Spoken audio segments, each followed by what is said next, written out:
আসসালামু আলাইকুম বন্ধুরা, আশা করি ভালো আছেন। বন্ধুরা, আমার ছাদ বাগানে আছি এখন আছি আমি আমার ছাদ বাগানে রেড ডায়মন্ড পেয়ারা কাটবো। অলরেডি পোকে খেয়ে গেছে রেড ডায়মন্ড পেয়ারাটা। এই দেখেন, আমি খাইতে পারি নাই, কিন্তু এর বীজটা একটু দেখবো আসলে যে লাল কি নাই। দেখেন, এই যে রেড ডায়মন্ড পেয়ারারা কাটবো, এই দেখেন অবস্থা কি দেখেন, পোকের কারণে ছাদ বাগানের। তবে কালার আপনাদেরকে দেখাতে চাচ্ছি। এই দেখেন, রেড ডায়মন্ড পেয়ারা যে অরিজিনালি কালার হয় সেটা প্রমাণিত। মাশাআল্লাহ, অলরেডি পেকে গেছে।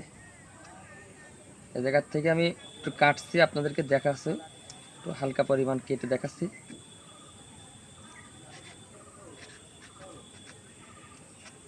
এই দেখেন, এই হলো রেড ডায়মন্ড পেয়ারা পাকা, একদম পুরো পাকা পাকা অংশ রেড ডায়মন্ড পেয়ারা। এই দেখেন, আমার ইন্ডিয়া থেকে নিয়ে আসা, এটা খেতে খুবই সুস্বাদু। আমি একটু হালকা টেস্ট করবো পাকাটা।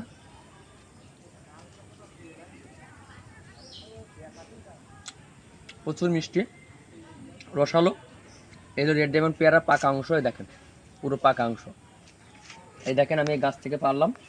আপনারা ছাদ বাগানের জন্য এই পেয়ারাটা দিতে পারেন, খুব ভালো একটা ভ্যারাইটিস হতে পারে। এবং এটা বাণিজ্যিকভাবে চাষাবাদ যদি মনে করেন যে করতে চাচ্ছেন, তাও করতে পারেন। তবে ছাদ বাগানের জন্য ভালো একটা ভ্যারাইটিস আমি মনে করি। আমার নিজের কাছেরই রিভিউ দিলাম। এখনও দেখেন কি পরিমাণে ফুল আসছে, এটা 12 মাসে অসংখ্য ফুল আসছে। আবার এখানে ফুল আসতেছে। এই ফুলগুলো আসলে কিন্তু ছত্রাকনাশক স্প্রে করতে হবে, নাহলে কিন্তু পোকা একদম শেষ করে দেবে বলুন। ঠিক আছে, এই হলো আমার ছাদ বাগানে যে আপনার এতে লাগানো রয়েছে একটা নান্দার ভিতরে। আপনারা যারা ভালো চারা খোঁজেন, ভালো ফল খেতে চান, রেড ডায়মন্ড পেয়ারা চারা সংগ্রহ করতে পারেন। ধন্যবাদ।